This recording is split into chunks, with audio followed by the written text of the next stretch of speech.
최근에는 심천의 연천 항구에서 일하는 트럭 운전자가 영상을 공유했습니다.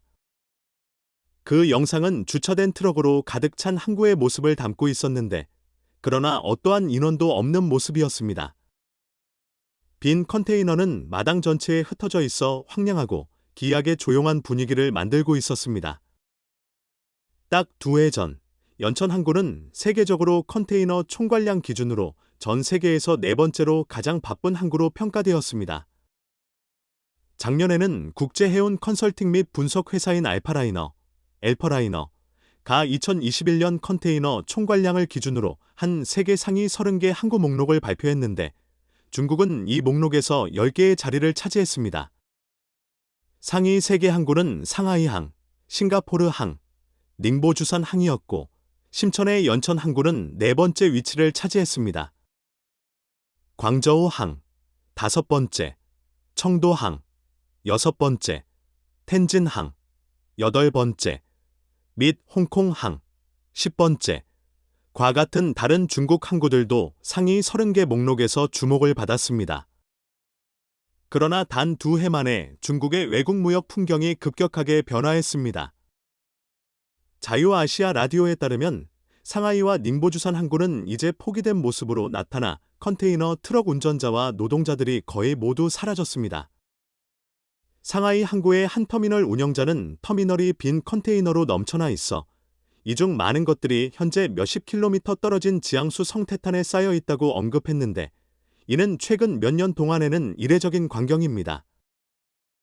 야간 근무는 더 이상 흔한 일이 아니며, 과거에는 종종 근로자들이 12시간의 근무를 하고 12시간 쉬는 패턴과 비교해 현재는 12시간 근무 후 24시간 휴식이라는 일정으로 변화했습니다. 상하이 항구에 입출한 컨테이너 흐름을 측정하는 컨테이너 어베일러빌러티 인덱스 CX는 현재 0.64입니다. 캑스 지수가 0.5를 초과하면 들어오는 컨테이너의 수가 나가는 컨테이너를 초과하여 항구에 빈 컨테이너가 축적되는 불균형을 나타냅니다. 팬데믹의 정점 때 상하이 항구의 캑스 지수는 0.1 미만이었습니다. 상하이 항구의 이번 해 1월 데이터에 따르면 총 화물 처리량은 4,304만 톤으로 2019년 1월 기록보다 약 500만 톤 적었습니다. 빈 컨테이너의 축적은 상하이뿐만 아니라 광저우와 같은 주요 국가 항구에서도 비슷한 추세를 보이고 있습니다.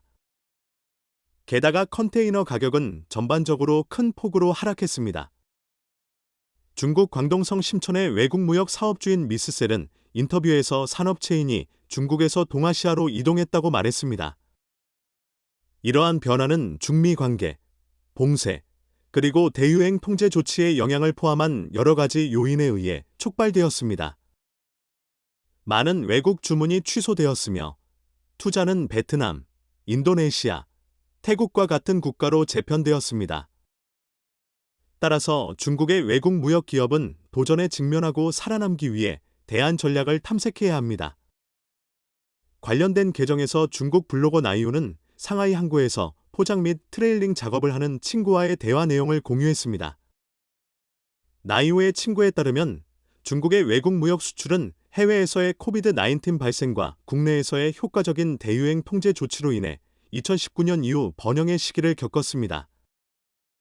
그러나 2022년 신년을 시작으로 특히 상하이에서의 엄격한 제로 코비드 관리 조치가 시행된 이후 그의 친구의 사업은 크게 둔화되었습니다. 이미 전년도 6월부터 사업이 감소하고 있었으며 2023년 신년 이후 상황은 악화되었습니다.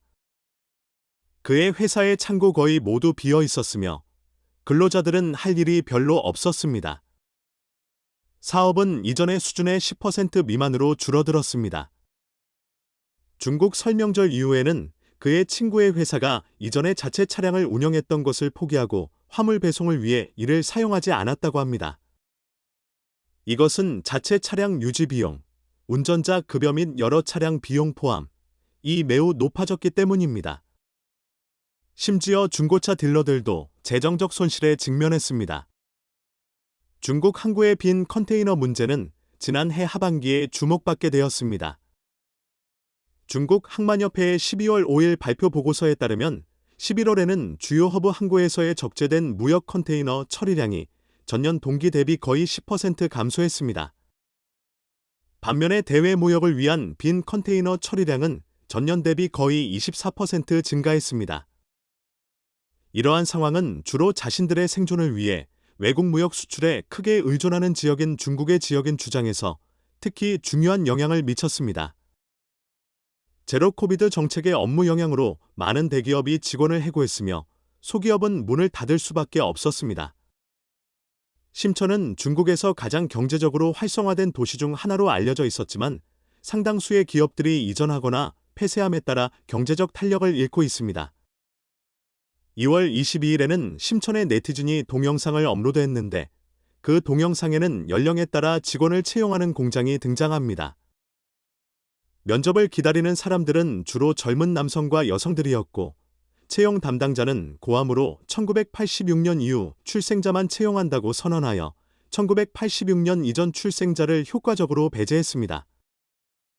이러한 추세는 전 세계적인 상황의 변화, 대유행으로 인한 혼란, 그리고 무역 역학의 변화로 인해 중국의 다양한 산업과 기업이 직면한 어려움을 반영하고 있습니다. 동영상에는 광동성 동과장시의 채용 사이트가 등장하는데 개인이 1시간당 약 9달러, 대략 1.30 미국 달러를 제공하는 일자리를 외친 것이 들립니다.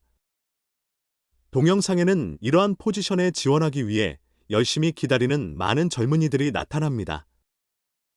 동과장시는 광동성 내 또 다른 중요한 제조 기지로 다양한 외국 무역 기업들이 운영되고 있습니다. 창자와 항저우 강마 디루타의 경제적으로 활성화된 지역에서는 몇몇 네티즌들의 보고에 따르면 올해 랜턴 페스티벌 이후 수출 가공 기업의 90% 이상이 채용을 중단했다고 전해졌습니다. 이러한 기업에서 채용이 가능한 경우에도 10개의 가능한 포지션에 대해 수백 명의 지원자가 경쟁하는 치열한 상황이 발생하고 있습니다. 이러한 고용 수요는 강소나 장수 등 지역에서도 관찰되었습니다. 이러한 지역의 많은 기업들은 일일 지급 임시 근로자 채용을 중단했습니다. 중국의 수출 경제에서 이주 노동자는 노동력의 상당 부분을 차지하며 중국을 세계의 공장으로 만드는 데 기여하고 있습니다. 그들은 백색 칼라 근로자의 직업 안정성을 가지고 있지는 않지만 중국이 20년 전에 세계 무역기구에 가입한 이후 일반적으로 상대적으로 안정된 생계를 누리고 있습니다. 그들의 삶의 질은 이전에는 농촌 농업이나 작은 지역 마을에서의 파트타임 근로와 비교해 훨씬 나아졌습니다. 그러나 코비드-19 대유행은 중대한 변화를 가져왔습니다. 많은 이주 노동자들이 고향으로 돌아가 이제는 도시로 돌아가기를 꺼려하고 있습니다. 이러한 변화에 기여하는 요인으로는 중국의 엄격한 제로 코비드 정책, 산업 공급망의 구조 조정, 그리고 많은 소규모 및 중소기업의 폐쇄가 있습니다. 이로 인해 이주 노동자들 사이의 실업이 상당히 증가했습니다. 블룸버그 보고서에 따르면 중국 공산당의 제로 코비드 정책에 가장 영향을 받는 그룹 중 하나가 이주 노동자들입니다. 이러한 정책은 공장의 장기간 폐쇄로 이어져 종종 몇 달 동안 급여를 받지 못하는 경우가 많습니다.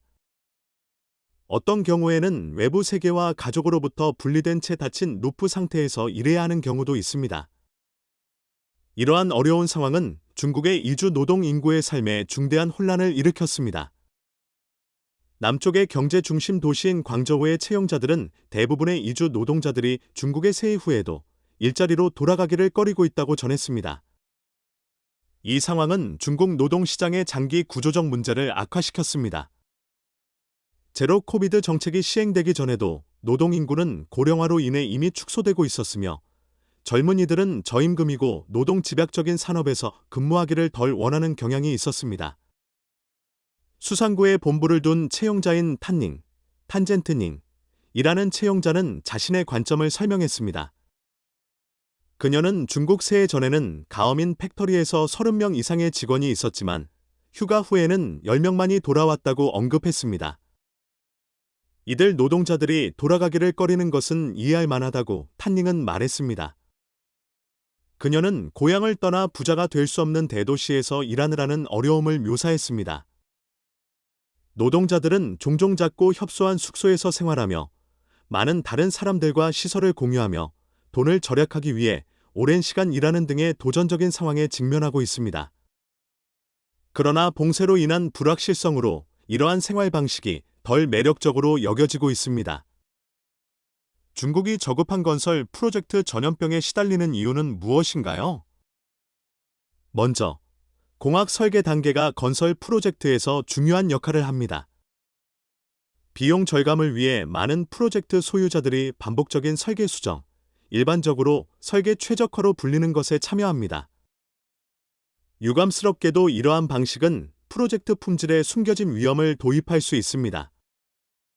특정 공학 컨설팅 회사는 주로 소유자들을 이러한 최적화 작업에서 돕는 전문화된 서비스를 제공합니다.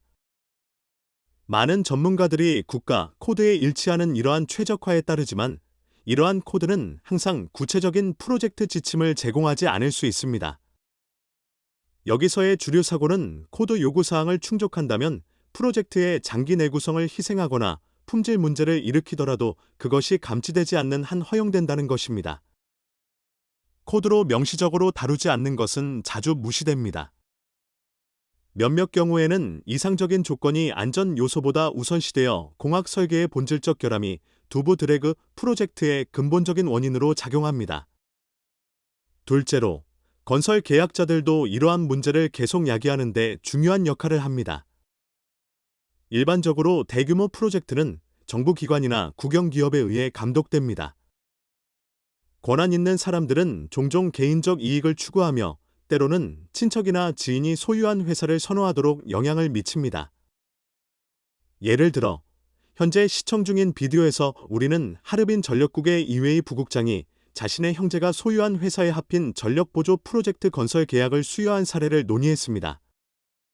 이 프로젝트는 32억 위안을 초과하며 그들에게 지역 전력 공급의 77% 독점을 부여했습니다.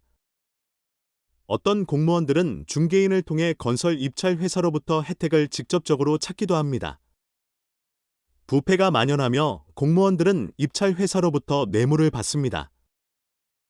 프로젝트가 경쟁 입찰 과정을 겪는 것처럼 보일 때도 승자는 자주 사전에 정해지며 다른 입찰자들은 본질적으로 효용입니다.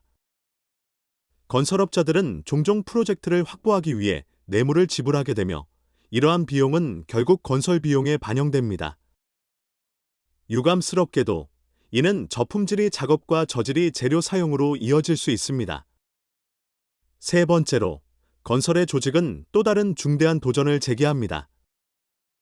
입찰 과정 이후 프로젝트는 종종 다양한 수준의 하청업자들 사이에서 세분화되어 실제 건설 기업이 수익을 창출하기 어렵게 만듭니다. 이러한 관행의 피해자는 이주 노동자들이며 임금 차감이 흔히 있습니다. 이 시스템은 과도한 건설 속도를 유발합니다. 일부 프로젝트는 프로젝트 리더에 의해 종종 결정되는 시간표 때문에 설계 또는 건설 규정을 준수하지 못할 수 있습니다. 예를 들어, 심천의 356m 높이의 세그 플라자는 매 2.7일마다 한 층이 완료되는 숨막히는 속도로 건설되었습니다. 이 과도한 속도는 그것을 1999년 10월 중국의 50주년을 기리기 위한 특별한 길이로 7개월 앞당겨 완공되도록 만들었습니다. 건설 품질을 보장하기 위해 관리공학회사를 고용하는 것이 관례적이지만 중국에서는 이러한 엔지니어들이 종종 프로젝트 소유자들로부터 압력을 받고 건설 계약자들의 영향을 받는다. 그들은 품질 보증보다는 개인 이익을 우선시합니다. 그들의 의견은 별로 중요하지 않으며 건설 계약자들은 감독자가 아닌 프로젝트 소유자들의 지시를 따라야 합니다. 마지막으로 프로젝트 승인 프로세스는 종종 프로젝트 소유자와 전문가의 이익을 품질 보증보다 우선시합니다. 결과적으로 심각한 결함이나 구조적 붕괴가 없는 한 작은 문제라도 승인됩니다. 요약하면 미국의 로비는 투명성과 책임성을 유지하기 위한 규제에 따라 진행됩니다. 남용 사례가 있을 수 있지만 이는 다양한 이해관계자들이 입법자에게 들릴 수 있는 수단으로 작용합니다. 두 나라 간 부패 방지 조치 및 로비 실천의 차이는 그들 고유의 법적 및 정치적 제도를 반영합니다.